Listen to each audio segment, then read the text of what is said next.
사도신경으로 우리 신앙을 고백하겠습니다. 나는 전능하신 아버지 하나님 천지의 창조주를 믿습니다. 나는 그의 유일하신 아들 우리 주 예수 그리스도를 믿습니다. 그는 성령으로 잉태되어 동정녀 마리아에게서 나시고 본디오 빌라도에게 고난을 받아 십자가에 못 박혀 죽으시고 장사된 지 사흘 만에 죽은 자 가운데서 다시 살아나셨으며 하늘에 오르시어 전능하신 아버지 하나님 우편에 앉아 계시다가 거기로부터 살아있는 자와 죽은 자를 심판하러 오십니다. 나는 성령을 믿으며 거룩한 공교회와 성도의 교제와 죄를 용서받는 것과 몸의 부활과 영생을 믿습니다. 아멘. 하나님께서 오늘 우리에게 주시는 말씀은 이사야 18장입니다. 구약 성경 987쪽 이사야 18장 말씀을 교독하겠습니다. 슬프다 구수의 강 건너편 날개 치는 소리 나는 땅이여, 갈대 배를 물에 띄우고 그 사자를 수로로 보내며 이르기를 민첩한 사절들아 너희는 강들이 흘러 나누인 나라로 가되 장대하고 준수한 백성 곧 시초부터 두려움이 되며 강성하여 대적을 밟는 백성에게로 가라 하는도다. 세상의 모든 거민 지상에 사는 너희여 산들 위에 기치를 세우거든 너희는 보고 나팔을 불거든 너희는 들을지니라. 여호와께서 내게 이르시되 내가 나의 처소에서 조용히 감찰함이 쬐이는 일광 같고 가을 더위의 운무 같도다. 추수하기 전에 꽃이 떨어지고 포도가 맺혀 익어갈 때에 내가 낫으로 그 연한 가지를 베며 퍼진 가지를 찍어 버려서 산의 독수리들과 땅의 들짐승들에게 던져 주리니 산의 독수리들이 그것으로 여름을 지내며 땅의 들짐승들이 다 그것으로 겨울을 지내리라 하셨음이라. 그때에 강들이 흘러 나누인 나라의 장대하고 준수한 백성 곧 시초부터 두려움이 되며 강성하여 대적을 밟는 백성이 만군의 여호와께 드릴 예물을 가지고 만군의 여호와의 이름을 두신 곳 시온산에 이르리라. 아멘. 이스라엘 백성, 이스라엘 민족의 그 역사적 그 환경을 보면 우리나라와 비슷한 면이 있습니다. 우리나라는 반도에 위치한 국가로서 대륙과 또 아래로는 섬 일본으로부터 늘 침략을 많이 받았습니다. 어려운 역사적 경험을 가지고 있습니다. 이와 같이 이스라엘도 그 아래에는 이집트라고 하는 아주 고대 강력한 제국, 그리고 위쪽으로는 티그리스, 유프라데스 그 강을 중심으로 일어난 메소포타미아 문명, 그 위에 강력한 제국, 그 세력 중간에 끼어 있는 그러한 지리적 환경을 가지고 있었습니다. 그래서 늘 위쪽에서 내려오는 세력들로부터 남쪽으로 내려가는 길목이 되었기 때문에 위험한 상황 속에 있었습니다. 그리고 아래 애굽이 강력한 제국을 이룰 때는 이들이 북쪽으로 올라가려고 하는 그 길목이기 때문에 또 위험한 가운데 있었습니다. 이러한 상황 속에서 이스라엘이 시마다 때마다 하나님을 의지하기도 하지만 그러나 그 열강들과 외교를 잘 맺어야 하는 그런 상황들이 펼쳐지곤 했습니다. 오늘 본문의 내용은 지금 북쪽에서는 아수르라고 하는 아주 강력한 세력이 이렇게 밀고 내려오는 그러한 상황적 시기입니다. 그래서 아람이라고 하는 이 제국이 나라가 BC 732년에 아수르로부터 이제 망하게 됩니다. 그리고 곧 이어서 10년 후에 BC 722년에 북쪽 이스라엘도 멸망을 하게 되었습니다. 지금 그 이후의 상황입니다. 그리고 아래쪽에서는 일반적으로 그 이집트 세력이 아주 강력했지만 이 당시에는 구스라 일컬어지는 이디오피아 이 제국이 또 아주 강성한 그런 때였습니다. 그래서 아래에서는 이 구스라 일컬어지는 에디오피아 이 세력들이 올라오려고 하고, 또 저 북쪽에서는 이제 코앞까지 아수르 제국이 쳐들어오는 그러한 위험한 시기였습니다. 이때에 이 구스 이 나라에서 저 아수르 세력을 막아내기 위해서는 유다의 힘이 필요했습니다. 남유다의 힘이 필요했기 때문에 사절단을 보내어서 이제 우리와 연합군을 형성해서 저 위쪽에서 내려오는 아수르 제국과 맞서 싸우자, 이렇게 제안을 하는 것입니다. 그 내용을 설명하고 있는 것이 1절과 2절의 내용입니다. 우리 1절과 2절을 같이 읽어보겠습니다. 슬프다 구스의 강 건너편, 날개치는 소리 나는 땅이여, 갈대 배를 물에 띄우고 그 사자를 수로로 보내며 이르기를, 민첩한 사절들아, 너희는 강들이 흘러 나누인 나라로 가되 장대하고 준수한 백성, 그 시초부터 두려움이 되며 강성하여 대적을 밟는 백성에게로 가라 하는도다. 아멘. 지금 구스라 일컬어지는 이 에디오피아 세력이 이제 사절단을 남유다에 보내는데, 배를 띄워서, 이 보면 갈대배를 물에 띄우고 그 사자를 수로로 보내며, 그래서 사절단을 보내는 것입니다. 그래서 우리나라와 연합을 해서 저 북쪽에서 내려오는 아수르 제국을 맞서 싸우자 하는 것이죠. 동맹 요청을 해온 것입니다. 이때 하나님께서는 선지자를 통하여서 그 세력과 연합하지 말아라, 돌려보내라 하는 것이지요. 그런데 한번 현실을 살펴보면 연합할 수밖에 없는 상황. 저 위에서는 아수르가 강력하게 내려올 뿐만 아니라 지금 이제 자기들의 형제 한 부분인 북쪽 이스라엘도 이 아수르 제국에 망했습니다. 이제 잠시 후면 쳐들어올 수밖에 없는 상황이고, 또 히스기야 이 시대에 18만 5천 명이라는 엄청난 군대를 파견해 가지고 이제 이 남유다를 압박하고 있는 그런 상황입니다. 그럼에도 불구하고 하나님께서는 동맹을 하지 말라는 것이죠. 왜냐하면 하나님만 의지하라는 거예요. 우리도 사실 이런 현실적 상황에 부딪히면 갈등을 일으킬 수밖에 없을 것입니다. 동맹을 해야 되는 것, 지금 현실적으로는 동맹을 해야 하는 것이 맞음에도 불구하고 하나님께서 막으실 때, 하나님께서 허락하시면 뭐 동맹을 하는 것은 당연한 일이겠지요. 그런데 하나님께서 막으실 때 그러면 어떻게 한단 말인가? 현실을 무시할 수 없는데 이런 상황에 직면할 때가 있잖아요.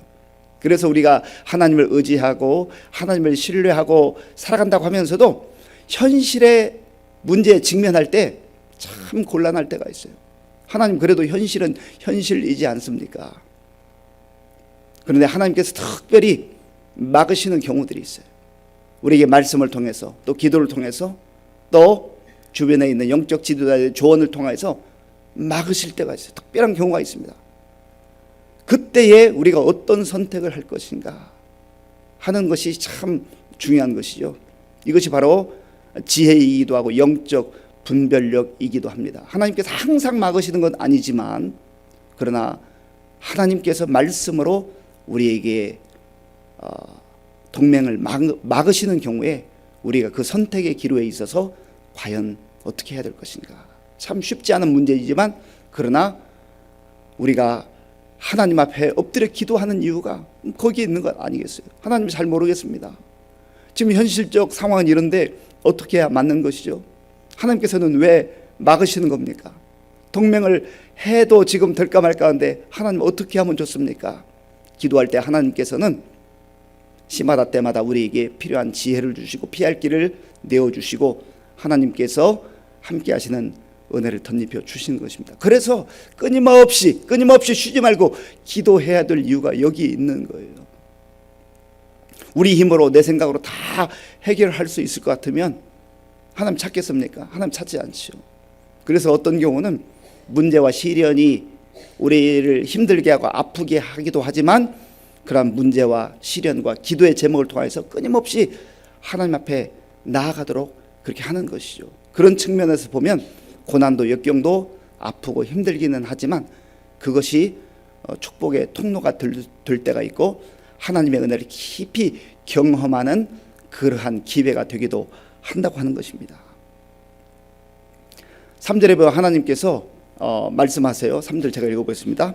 세상의 모든 거민 지상에 사는 너희여 산들 위에 기치를 세우거든 너희는 보고 나팔을 불거든 너희는 들을지니라. 아멘. 하나님께서 만방이 볼 수 있도록 기치를 세우고 깃발을 세운다는 거죠. 그리고 이제 전쟁할 때 나팔을 부는데 여기서 나팔은 승리의 나팔을 말합니다. 하나님께서 승리의 깃발을 세워주시고 승리의 나팔을 불도록 하시는 때가 있다고 하는 거예요. 하나님께서 이러한 약속을 주시지 않으면 동맹하지 말아라 그렇게 무조건 막으시겠습니까? 하나님의 계획과 하나님의 섭리와 하나님의 뜻이 있다고 하는 것입니다. 4절 말씀 4절을 함께 읽겠습니다. 여호와께서 내게 이르시되 내가 나의 처소에서 조용히 감찰함이 쬐이는 일광 같고 가을 더위의 운무 같도다. 아멘. 이 말씀은 상황이 다급한데 급박한데 하나님께서 동맹은 막으시고 또 하나님께서 도와주시겠다고 약속은 하셨지만 그러나 어느 기간 동안 일정 기간 동안 놔두시는 경우가 있다는 거예요. 대적들도 놔두시는 경우가 있다는 거죠. 여기에서 하나님께서 나의 처소에서 조용히 감찰하신다. 조용히 감찰하신다. 하나님 지금 역사하시고 하나님 움직이시고 뭔가 일을 행하셔야 되는데 하나님께서 잠잠히 감찰하시는 그러한 시간이 길어질 때 얼마나 초조하고 답답하겠습니까? 그럼에도 불구하고 야단법석하지 말고 하나님을 의지하고 기다리라는 거예요. 마치 상황을 보면 이스라엘 백성들이 애굽에서 나와서 정말 노래하며 신나게 감사하며 기뻐하며 춤추며 행진하다가 홍해를 만났어요. 그리고 뒤에는 애굽 군대 바로의 군대가 쫓아옵니다. 얼마나 다급해요. 얼마나 위험해요. 불안해요. 그런데 하나님께서는 모세를 통하여서 너희는 가만히 서서 아우성하지 말고 원망하고 불평하지 말고 가만히 서서 하나님께서 너희를 위하여 행하시는 일을 보라. 그 시간이 필요하다는 거죠. 하나님께서 우리 입장에서 보면 이스라엘 백성 입장에서 보면 지금 한시가 급한데 가만히 서 있으라는 얘기 말이 되나요? 그런데 하나님이 감찰하시는 시간이 있다.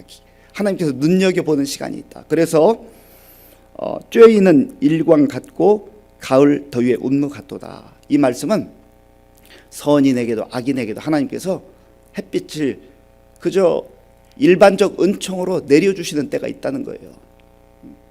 악인들에게 이 공기를 공급하는 걸 완전히 중단해 버리시면 그리고 햇빛을 주지 아니하시면 어떻게 돼요? 금방 심판 임하는 거 아니겠어요? 죽는 거 아니겠어요? 그런데 하나님께서 악인에게도 선인에게도 똑같이 햇빛을 내려주시고 바람을 불게 하시고 또 비를 내려주시고 공기를 주시고 살게 하시는 그러한 하나님께서 그저 조용히 침묵하시는 것처럼 감찰하는 그 시간이 있다는 거죠. 이 시간을 이겨내야 돼요. 이 시간을 극복해내야 돼요. 이 시간 약속의 말씀을 붙들고 잠잠히 기도하면서 기다리는 시간이 필요하다고 하는 것입니다. 5절 말씀 6절 말씀 5절 6절 말씀 함께 읽겠습니다. 추수하기 전에 꽃이 떨어지고 포도가 맺혀 익어갈 때 내가 낫으로 그 연한 가지를 베며 퍼진 가지를 찍어 버려서 산의 독수리들과 땅의 들짐승들에게 던져 주리니 산의 독수리들이 그것으로 여름을 지내며 땅의 들짐승들이 다 그것으로 겨울을 지내리라 하셨습니다. 아멘. 이 말씀은 이제 하나님의 때가 되었어요. 하나님의 때가 되어서 추수하기 전에 꽃이 떨어지고 포도가 익을 때 하나님께서 낫으로 연한 가지를 베어버리신다. 하나님이 일하실 때가 되면 이제 열매가 금방 맺을 것 같고 뭐 대단한 일을 할 것 같지만 하나님이 허락하지 아니하시면 열매 맺을 수 없다는 거예요. 하나님의 때가 되었을 때 하나님께서 일하시고 역사하신다는 것이죠. 이 내용이 역대하 32장에 기록되어 있고 또 이사야 37장에도 기록이 되어 있습니다. 그래서 이제 아수르의 산헤립이라고 하는 왕이 18만 5천 명의 군사를 거느리고 유다를 침공합니다. 그리고 곧 모든 유다 전체 도시뿐만 아니라 수도 예루살렘까지 집어삼킬 듯이 위협하고 협박해요. 그때에 하나님께서 간절하게 기도하는 히스기야의 기도를 들으시고 역사하시죠. 그래서 하나님의 사자 천사를 보내셔서 18만 5천 명을 하룻밤 사이에 다 몰살시켜 버립니다. 남유다의 군사력으로 이들을 막아낸 게 아니에요. 전쟁에서 싸운 게 아니에요. 승리한 게 아니에요. 하나님의 때가 되었을 때 하나님께서 이런 놀라운 역사를 이루신 거예요. 하나님의 계획이 있기 때문에, 하나님 뜻이 있기 때문에 하나님께서는 동맹하지 말아라 그렇게 말씀하셨던 것이고, 그리고 마침내 때가 되었을 때 하나님의 방법으로 그런 놀라운 일들을 행하신 것이죠. 아까 말씀드렸던 이스라엘 백성들이 홍해 앞에서, 그리고 뒤에는 애국 군대들이 쫓아올 때 길이 없잖아요. 방법이 없잖아요. 사람에게 방법이 없고 이스라엘 백성들에게 방법이 없었지만 하나님께서는 사람들이 전혀 알지 못하는 그 어느 누구도 상상조차 할 수 없는 홍해를 가르셔서 거기에 길을 내는 그런 놀라운 계획을 가지고 계셨던 것이죠. 아수르라고 하는 강력한 제국의 군사들이 지금 위협하고 협박하지만, 그러나 하나님께서는 그 인간들의 군사력, 제국의 군사력을 능가하는 하나님의 천사, 하나님의 사자를 보내셔서 하룻밤 사이에 완전히 다 그들을 몰살시킨 것을 보게 된 것입니다. 마지막 7절 말씀 함께 읽겠습니다. 그때에 강들이 흘러 나누인 나라의 장대하고 준수한 백성, 곧 시초부터 두려움이 되며 강성하여 대적을 밟는 백성이 만군의 여호와께 드릴 예물을 가지고 만군의 여호와의 이름을 두신 곳 시온산에 이르리라. 아멘. 그래서 이 하나님께서 행하신 이 놀라운 역사, 정말 일반적으로 일어날 수 없는 하나님의 역사가 만방에 퍼지게 된 것이죠. 그래서 역대하 32장 말씀에 보면 곳곳에서 여러 사람들이 예물을 가지고 와서 이 놀라운 역사를 행하신 하나님을 찬양하고 하나님을 경배했다고 하는 그러한 기록이 있습니다. 아마 그때에 이 구스에서도 사절단을 보내어서 선물을 보내고 그렇게 한 것으로 보여집니다. 그리고 이 약속의 말씀이 사도행전 8장에 가면 이제 하나님께서 빌립에게 저 광야길을 걸어가는 구스에서 올라온 사람 이디오피아 네시, 그에게 복음을 증거하게 하심으로 말미암아서 이 구스가 세례를 받고 또 자기 나라가서 복음의 그런 사람으로 산 것을 보게 되는 것입니다. 그래서 하나님의 이 약속의 말씀이 그대로 이루어지는 거예요. 7절 말씀을 제가 한 번 더 읽겠습니다. 그때에 강들이 흘러 나누인 나라의 장대하고 준수한 백성, 곧 시초부터 두려움이 되며 강성하여 대적을 밟는 백성이 만군의 여호와께 드릴 예물을 가지고 만군의 여호와의 이름을 두신 곳 시온산에 이르리라. 아멘. 이 시온산은 예루살렘을 일컫고 예루살렘의 성전을 일컫기도 합니다. 이 말은 장소적, 물리적 장소인 예루살렘을 말하기도 하지만 하나님을 경배하는 장소, 하나님께 영광 돌리는 그 장소에 하나님을 알지 못하던 사람들이 와서 하나님께 영광 돌리며 경배하게 된다고 하는 약속의 말씀인 것입니다. 사랑하는 성도 여러분, 우리의 처한 상황들이 정말 내 스스로 때로는 이겨낼 수 없는 상황, 그래서 새 사람들과 적당하게 타협하고 또 그들과 동맹을 맺어야 되는가 하는 그런 갈등에 처할 때가 있습니다. 그때 하나님 앞에 엎드려 기도해야 됩니다. 하나님 앞에 간절히 기도할 때 하나님께서 우리에게 지혜를 주시고 또 피할 길을 열어주시며 내가 너와 함께 하겠다, 내가 너와 함께 하겠다, 너에게는 방법이 없지만 나에게는 방법이 있다, 그 하나님을 신뢰하고 의지하는 가운데 오늘 우리의 처한 상황 속에서 두려워하지 말고 불안해하지 말고 하나님을 신뢰하며 담대하게 나아가는 저와 여러분들이 될 수 있기를 바랍니다. 아버지 하나님 감사합니다. 이스라엘 백성들이 북쪽에서는 아수르라고 하는 강력한 제국이, 남쪽에서는 구스라고 하는 또한 세력이 내려오고 올라가면서 동맹을 맺자고도 하고 또 협박하고 위협하고 그런 끼어있는 상황 속에서 오직 하나님만 의지하고 하나님께서 행하실 일을 기다리라고 말씀하시는 주님의 약속의 말씀을 들었습니다. 이러한 상황 속에 처하면 난처하고 어떻게 해야 될지 모르고 믿음이 흔들릴 때가 있습니다. 하나님 아버지요, 남유다가 처했던 그런 상황처럼 우리의 상황 속에서 위에서 아래에서 또 사방 옆에서 우리를 공격하고 협박하는 가운데 무엇을 어떻게 해야 될지 알지 못한 상황 가운데 있는 성도님들, 오늘도 겸손한 마음으로 주님 앞에 엎드려 기도할 때 하나님께서 말씀을 들려주시고 하나님께서 우리의 기도를 들어주시고 피할 길을 열어주시옵소서. 하나님께서 일하셔서 정말 우리에게 놀라운 승리의 소식이 다가올 수 있도록 주님 도와주시옵소서. 예수님의 이름으로 기도하옵나이다. 아멘. 주기도문으로 예배를 마치겠습니다. 하늘에 계신 우리 아버지, 아버지의 이름을 거룩하게 하시며 아버지의 나라가 오게 하시며 아버지의 뜻이 하늘에서와 같이 땅에서도 이루어지게 하소서. 오늘 우리에게 일용할 양식을 주시고 우리가 우리에게 잘못한 사람을 용서하여 준 것과 같이 우리 죄를 용서하여 주시고 우리를 시험에 빠지지 않게 하시고 악에서 구하소서. 나라와 권능과 영광이 영원히 아버지의 것입니다. 아멘. 하나님께서는 택하신 유다 백성들에게 하나님만 의지하고 하나님만 바라보고 약속을 붙들고 살라고 말씀하신 것처럼 오늘 이 시대를 살아가는 저와 여러분들에게 오직 주님 의지하고 주님만 바라보고 주님의 능력으로 살아가라고 말씀하십니다. 우리의 처한 상황 속에서 때로는 세상의 세력들과 또 죄와 짝할 수밖에 없는 그러한 위험한 상황에 있지만 그때에 주님의 말씀을 의지하고 주님의 능력을 의지해서 믿음으로 살아내라고 말씀합니다. 우리가 그렇게 살 수 있도록 하나님 도와달라 기도하시고요.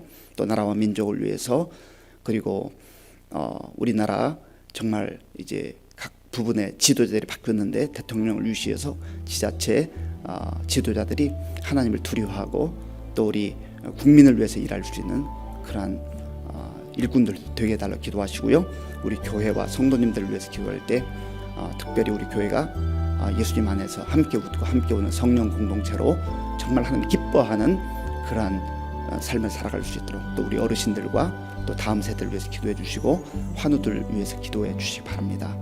우리 내일 이제 항존직 세미나가 있습니다. 하나님께서 우리 모든 항존직 그 환경도 조성하여 주셔서 세미나에 참석하고 또 마음을 새롭게 하고 정말 교회를 위해서 다시 한번 우리의 사명을 일깨울 수 있도록 좋은 계기가 될 수 있도록 기도해 주시고 군복무 중인 우리 청년들 또 선교사님들을 위해서 함께 기도하겠습니다. 아버지 하나님 감사합니다. 하나님께서 은혜를 베풀어 주셔서 오늘도 우리에게 참 좋은 날 복된 날을 선물로 허락해 주시니 감사합니다. 하나님 하루 우리가 주님과 동행하며 주의 약속의 말씀을 붙들고 하나님의 말씀 가운데 살아갈 수 있도록 도와주시옵소서. 하나님 아버지여, 남유다가 북쪽에서 내려오는 아수르 세력과 남쪽에서 올라오는 구스 세력 그 사이에서 참 이렇게도 못하고 저렇게도 못할 아버지 하나님 어려운 상황 속에 있었지만 그러나 하나님께서 선지자를 통해서 말씀을 듣게 하셨고 하나님의 약속의 말씀을 붙들고 정말 겸손하게 기도하며 나아갈 때 하나님의 방법으로 하나님의 능력으로 막아주시고 보호하시고 승리를 허락하신 것처럼 오늘 우리에게도 그런 은혜가 임하게 하여 주시옵소서. 우리 성도님들 가운데 정말 이러지도 못하고 저러지도 못하고 아버지 하나님이여 팔만 정도 부르는 아버지 우리 성도님들 정말 이 힘들고 어려울 때에 주님 앞에 엎드려 기도할 수 있도록 인도하여 주시옵소서. 주께서 우리에게 들려주신 약속의 말씀을 듣게 하여 주시옵소서. 성령 하나님께서 우리의 마음과 생각을 붙들어 주시고 하나님 우리의 처한 상황에서 좌절하지 말게 하시고 절망하지 말게 하시고 무엇보다도 죄와 짝하지 않게 하시고 세상의 세력과 연합하지 않게 하시고 오직 주님 의지하고 주님 바라보면서 믿음으로 이겨낼 수 있도록 하나님 도와주시옵소서. 하나님 아버지요, 우리는 못하지만 우리에게는 방법이 없지만 하나님은 전능하신 하나님이시요 하나님께서는 정말 못할 일이 없는 하나님이신 줄로 우리가 믿고 다시 한번 믿음으로 담대하게 나아갈 수